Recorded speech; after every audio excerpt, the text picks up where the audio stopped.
Salut mes goleadores, c'est El Bijon. J'espère que vous pétez tous la très grande forme.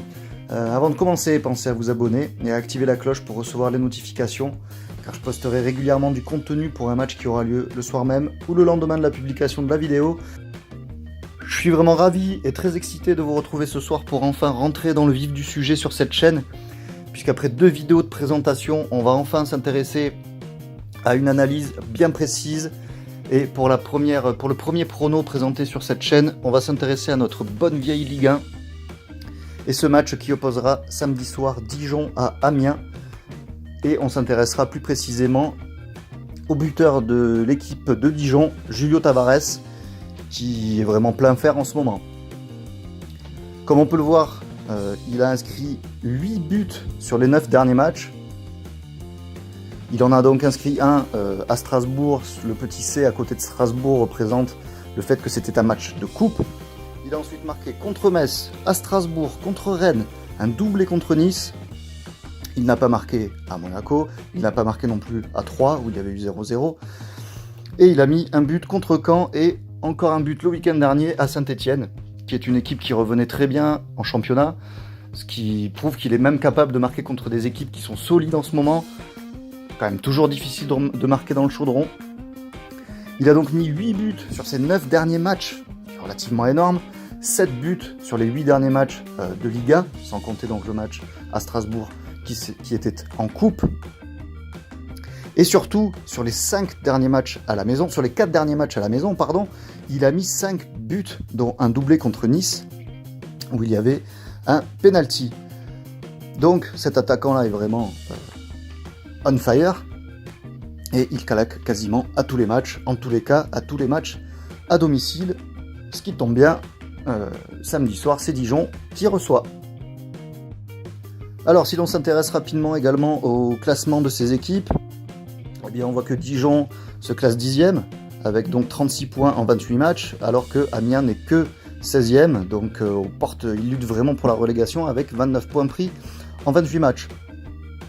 Il y a donc quand même 7 points de différence entre les deux équipes, ce qui est relativement important. On voit également que Dijon a déjà mis 40 buts cette saison. Bon, ils en ont pris 54, mais ils sont effectivement très friables à l'extérieur, où c'est la pire équipe de Ligue 1 à l'extérieur. Ce sont eux qui prennent le plus de buts à l'extérieur, mais ils se montrent bien plus offensifs à domicile, bien plus solides. Et donc ils ont déjà inscrit 40 buts. Sur la case à côté, on voit effectivement qu'à domicile, cette équipe de Dijon se classe tout simplement 4e, derrière Paris, Monaco et Marseille. Donc ils font un parcours tout à fait exceptionnel à domicile. Ils ont pris 29 points en 14 matchs, ils prennent donc plus de 2 points par match sur leur terrain. Alors qu'Amiens se classe 13e à l'extérieur, ce qui est tout à fait honorable. Mais ils n'ont pris que 11 petits points en 14 matchs. Vous le voyez, Dijon a marqué 26 fois à domicile en 14 matchs, ce qui les amène à quasiment 2 buts par match également. Donc c'est une équipe très à l'aise, très offensive sur son terrain, qui marque environ 2 fois par match. Donc ce n'est pas logiquement contre Amiens qu'il devrait rester muet. Sur les 5 derniers matchs, la dynamique est également du côté des locaux, qui ont marqué 8 points sur les 5 derniers matchs, ce qui est tout à fait correct, en inscrivant 7 buts, en prenant 8, alors que l'équipe d'Amiens se classe 14e sur ces 5 derniers matchs. Ils n'ont pris que 4 petits points, n'ont marqué que 3 buts, et en ont quand même encaissé 7. Donc la dynamique récente est évidemment également au profit de l'équipe qui reçoit, l'équipe à domicile de Dijon, qui donc marque encore relativement souvent sur ces 5 derniers matchs, qui encaisse pas mal de buts, mais ça à la limite c'est secondaire sur le bet que l'on prend. Ils peuvent très bien perdre 5-2 ce match là, tant que Julio Tavares marque son but, ça nous ira très bien et on sera ravis. Et enfin, pour corroborer cette différence de dynamique entre les deux équipes, on peut s'intéresser aux 9 derniers matchs des Dijonnais qu'ils ont disputés à la maison.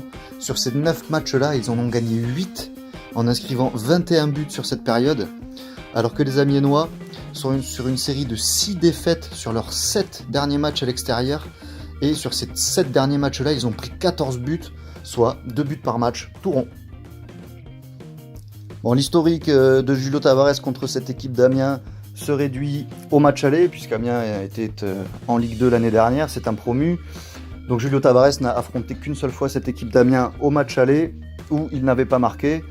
Mais bien évidemment, ce match-là date d'il y a assez longtemps, et Julio Tavares n'était pas du tout dans la même dynamique que celle qu'il a actuellement. Donc bien entendu, cet historique-là n'est pas représentatif, on ne peut pas en tenir compte pour adapter forcément la mise que nous apposerons sur ce bet en fin d'analyse. Alors on va s'intéresser maintenant à quelque chose qui est bien entendu très important lorsque nous souhaitons prendre un bet sur un buteur, qui est bien évidemment la cote qui nous est proposée. La meilleure cote actuellement sur le marché se trouve chez Betstar, elle est la même que chez PMU, c'est-à-dire 2,50 pour un but donc de Julio Tavares. On sera vigilant à la sortie de la cote sur Bwin également, puisqu'au moment où je vous parle, elle n'est pas encore sortie. Bwin malheureusement tarde souvent pour la Ligue 1 à sortir ses cotes, ils les sortent souvent le vendredi, donc pour l'instant elle n'est pas disponible.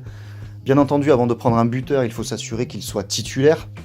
Donc au moment de la compo des équipes, on aura bien évidemment la cote sur Bwin. Si elle est supérieure à 2,50, bien entendu, on la prendra là-bas. Alors 2,50, c'est une cote tout à fait correcte, je trouve, pour le spot que je présente ici. Au vu des éléments exposés au-dessus, la forme de Julio Tavares, la forme de son équipe, sa dynamique à domicile, où elle marque quand même énormément de buts, près de 2 buts par match à domicile pour une équipe comme Dijon, c'est quand même un très très beau score. Et également la dynamique d'Amiens, qui est quand même relativement en difficulté ces derniers temps, avec seulement 4 points de prix sur les 5 derniers matchs, seulement 3 petits buts. Je vois vraiment les Amiénois quand même subir lors de ce match. Et donc Julio Tavares aura forcément des occasions de se mettre en valeur. Une cote à 2,50, c'est pas non plus une énorme value. À 2,80, ça aurait été vraiment très très joli. Mais je m'attendais à peu près à ça, je m'attendais à du 2,35, 2,40. Donc disons que 2,50 est une cote correcte. Un petit peu sympa, rien d'extraordinaire, c'est pour ça que j'ai mis en vert le petit signe égal et le petit signe plus, c'est vraiment entre la cote juste, elle est vraiment peut-être un petit peu jolie, rien d'extraordinaire, mais elle vaut le coup d'être prise à mon avis. Et comme je vous l'avais dit dans la dernière section, on s'intéresse donc à des paramètres qui sont secondaires entre guillemets, puisqu'ils sont quand même relativement importants. Donc j'ai noté ici que Dijon était quasiment sauvé. Ils ont 36 points en 28 matchs, il va leur manquer 6-7 points pour être certain d'être sauvés. Donc c'est quasiment déjà fait. Ils vont donc vouloir profiter de la réception d'un promu pour s'en rapprocher encore davantage. Une victoire lors de ce match-là leur assurerait quasiment le maintien. Il faudrait une catastrophe pour qu'ils ne se maintiennent pas. Pourquoi pas ensuite essayer d'aller un peu plus haut, se mêler, pourquoi pas à la lutte pour la Coupe d'Europe, l'Europa League. Donc ça c'est un point plutôt positif. L'équipe de Dijon va jouer probablement sans trop de pression. Ils ne craignent pas d'être rattrapés par les équipes qui sont derrière eux. Ils n'ont pas le couteau sous la gorge pour le maintien. Donc ils devraient jouer relativement libérés devant leur public. A noter, et ça c'est très important, que Julio Tavares donc a déjà atteint le meilleur total de buts de sa carrière en Ligue 1. Il en est à 11 buts. C'est son record. Il n'a jamais fait mieux. Il lui reste donc 10 matchs pour espérer battre son record et donc l'améliorer le plus possible. Donc ça effectivement c'est quelque chose qui motive toujours un attaquant. Pourquoi pas battre son record dès ce week-end en mettant un petit but contre Amiens. Et bien entendu, j'ai noté également que cet attaquant prend les pénaux. Ça c'est un facteur évidemment très important que les bookmakers ont du mal à prendre en compte dans leurs algorithmes et dans les codes qu'ils proposent. Donc ça, vraiment, c'est très important de prendre un buteur qui prend les pénaux. Et donc pour terminer, il faut s'intéresser bien évidemment à la mise que nous allons apposer à ce bet, à ce pari, à la confiance que nous allons accorder à Julio Tavares. Donc au vu des éléments exposés au-dessus, ce que je fais régulièrement, je pars de la mise minimum que j'aurai apposée à mon bet. Bien entendu, quand je prends un buteur, eh bien, il est toujours, comme je l'ai dit dans les vidéos de présentation, dans une bonne forme. Donc je pars souvent de la mise minimum, 1%, et je vois, au vu de ce que j'analyse au-dessus, ce qui vaut le coup, est-ce qu'il vaut le coup d'augmenter cette mise. Donc au vu de la forme du buteur, sans problème. Il est plein feu, surtout à domicile. Donc sans problème, il reçoit une équipe relativement faible. Il ne reçoit pas le PSG ou le Monaco. Donc sans problème, j'augmente d'1% ma mise de départ. Allez, on va passer à 2%. Au vu du classement général, on peut également augmenter cette mise d'1% sans problème. Dijon est 4e à domicile, c'est exceptionnel. Ils mettent 2 buts par match, alors qu'Amiens, en ce moment, est dans une dynamique plutôt poussive. Donc là aussi, sans problème, cette catégorie-là est vraiment en faveur de notre pronostic. Au niveau de l'historique, comme je l'ai dit, un seul match entre les deux équipes, donc là c'est complètement neutre. La cote qui est relativement juste, donc là non plus pas besoin de forcer la mise. Comme je vous l'indique, si la cote avait été à 2,80, j'aurais peut-être poussé à 3,5. Bon, ma confiance sur ce bet là, bon, pas besoin de forcer, la cote n'est pas non plus extraordinaire, elle est relativement correcte.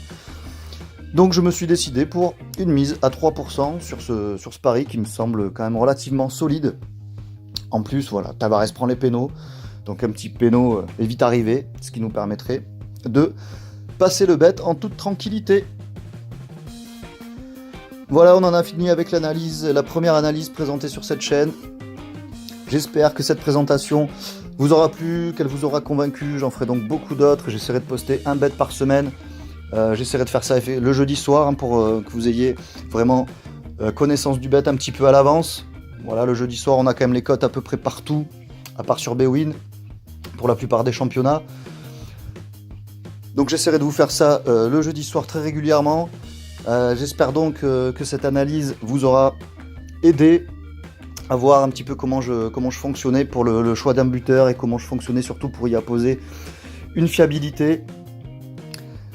Si c'est le cas, n'hésitez pas à me lâcher un petit like, n'hésitez pas à partager ma vidéo, abonnez-vous si ce n'est pas déjà fait, ça vous permettra d'avoir les bêtes en temps et en heure.